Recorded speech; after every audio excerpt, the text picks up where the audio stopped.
Man, dalam surat ni Man, dia suruh aku letak nama penuh aku tau. Ha. Aku nak kena letak nama penuh full. Sekali dengan nama bin.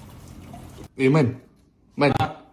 Aku tengok dalam surat ni Man, dia minta tarikh nombor hari lahir aku. Okay. So aku kena letak nombor hari jadi aku lah Kan?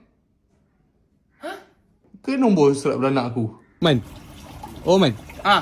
Apa? Ni produk ni nak pakai kat muka ke Man? Ni produk untuk apa? Untuk muka.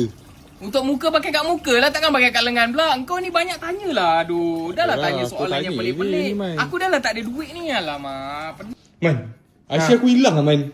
Oh ya? Ha. Pergi balai lah buat report. Pergi balai buat report. Buat report lu. Kena bawa IC lah kan? IC kau hilang. Ha. Lepas tu apa yang kau nak bawa IC lagi? Kau pergi balai dulu buat report. Pergi balai dulu lah. Balai dulu. Tapi sampai balai nak cakap apa report apa? Man, dia kata kena letak beberapa titik. Berapa titik aku kena letak Man? Man, sabar Man. Aku tahu kau tengah marah, jiwa kau tak tenang. Hati kau tengah memeku, aku tahu, sabar.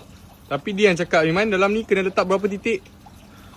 Letaklah beberapa. Kau tak faham ke? Aku susah lah dengan kau ni. Letak beberapa kau tengok. Kau ambil macam ni. Kau letak macam ni.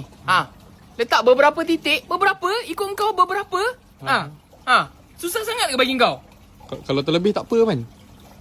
Ikut kau lah. Terlebih ke kau nak pakai sudu Kau letak dulu sudu. Kau letak dulu sudu. Pakai sudu? Ha. Sudu kayu ke sudu besi Eh.